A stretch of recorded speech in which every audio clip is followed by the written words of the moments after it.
Look up. Champion. Let's take a look at a closer look at the longest reigning and most active heavyweight world champion in boxing today, the bronze bomber Deontay Wilder.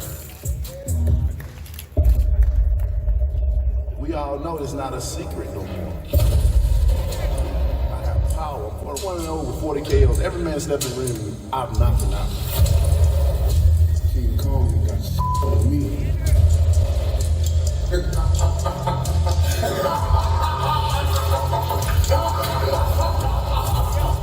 ladies and gentlemen, with a sensational record of 41 wins, no losses, 1 draw, with 40 big wins coming by way of knockout, he is the most feared single punch knockout artist in boxing today. He'll be making the 10th defense of his title from Tuscaloosa, Alabama. Here is the undefeated and defending WBC heavyweight champion of the world, the bronze bomber Deontay Wilder.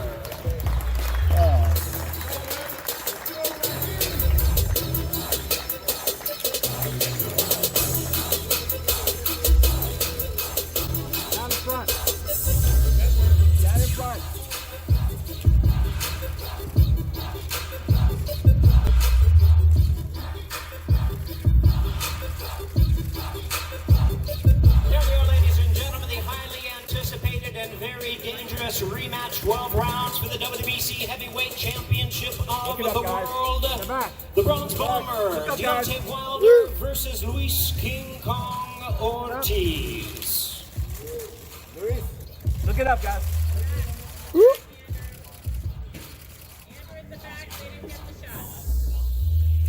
And now, ladies and gentlemen, we bring up our reporter, Fox Sports reporter, to handle our Q&A session. Please welcome Heidi Androl. Heidi?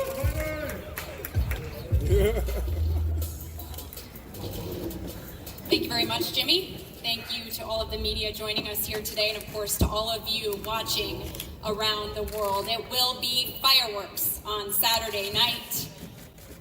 And so we will begin with a man who's known for his fireworks, the champion, bronze bomber, Deontay Wilder. Deontay, this is your 10th consecutive defense of your heavyweight title. You didn't have to take this fight. Why risk it? Why risk your undefeated legacy, that payday that potentially looms ahead with Tyson Fury? It's rumored to be in February. Why risk that in a rematch against a man that you already beat? Well, I feel like I'm the best in the world. I know I'm the best in the world. I say it, I say it boldly. I say it with confidence. I say it with pride. And with that being said, I must get a fan what they're hungry for, and that's exciting fights. The heavyweight division was in a dark place at one point in time, and now there's light shining on it. It's on fire, actually. And, and with that being said, I must keep it going as a champion. I gotta keep it going, and then with Luis Ortiz, he's one of the best in the world, one of the most dangerous men in boxing, period. That's why no one in the top 10 has ever given him an opportunity.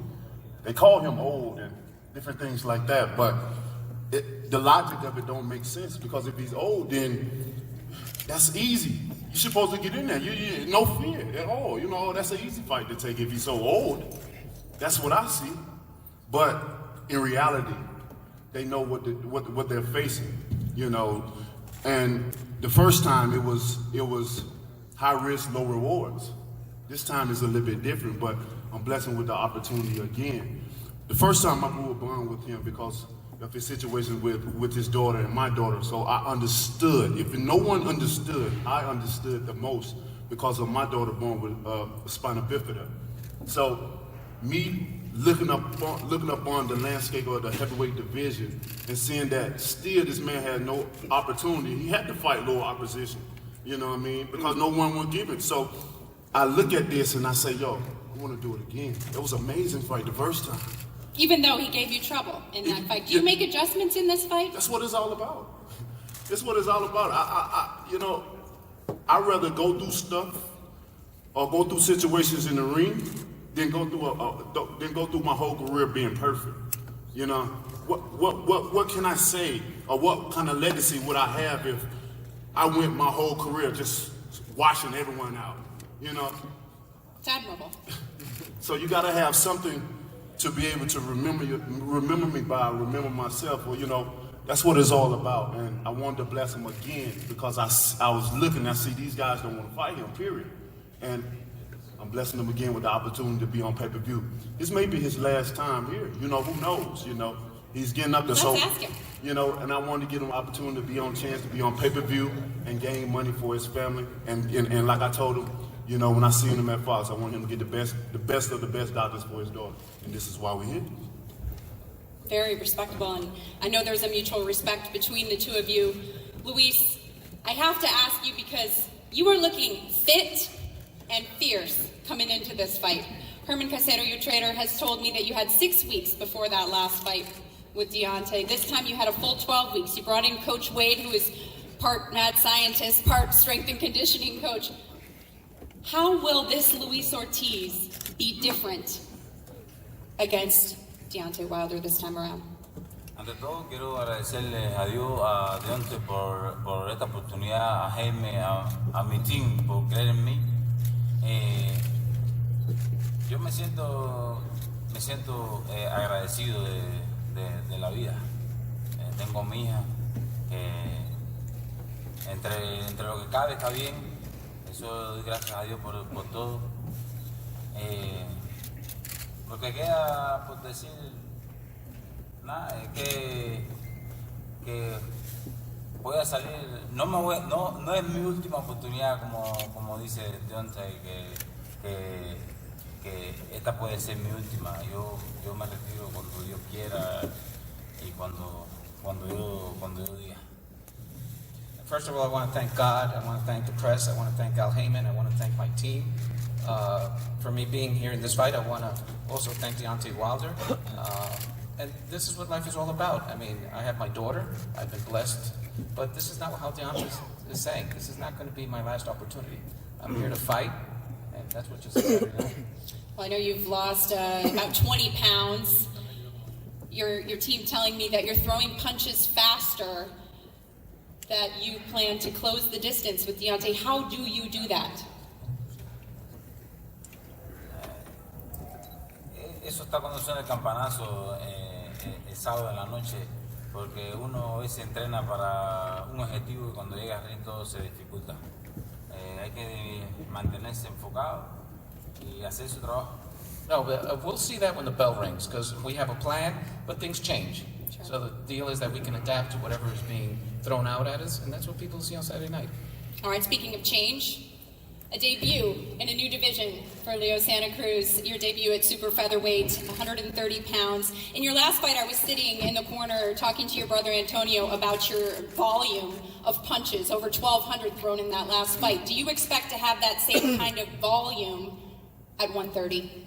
I think so. You know, I always train the same in the bags. I'm throwing a lot of punches.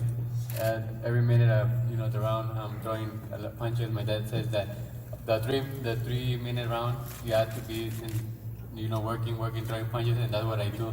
The only thing we've been doing a little bit different is working more on our power, because we know it's going to be a bigger division and the guys are going to be heavier and everything. So we've been setting our punches a little bit more and everything, but the punches is still the same. We're throwing a lot of punches, and that's what we expect to do on Saturday night. How does one work on power? With my strength conditioning coach, he's been making me do a little more weights, and also with my sparring partners, I spar with bigger guys that fight at 140, 135, and what have they said? They say that I feel stronger, because I have sparred with them a couple of times, and they say that for this camp they feel me even more stronger than before. All right, well, the man who will find out is Miguel Flores. I know how much this opportunity means to you, not just because it's going to be an opportunity to win the title for yourself, but an opportunity to win a championship for your late brother Ben, who gave the ultimate sacrifice to this sport. How do you intend to do that against such a volume puncher like Leo Santa Cruz? First of all, I want to thank everybody for being here. And like you said, Leo's a great champion.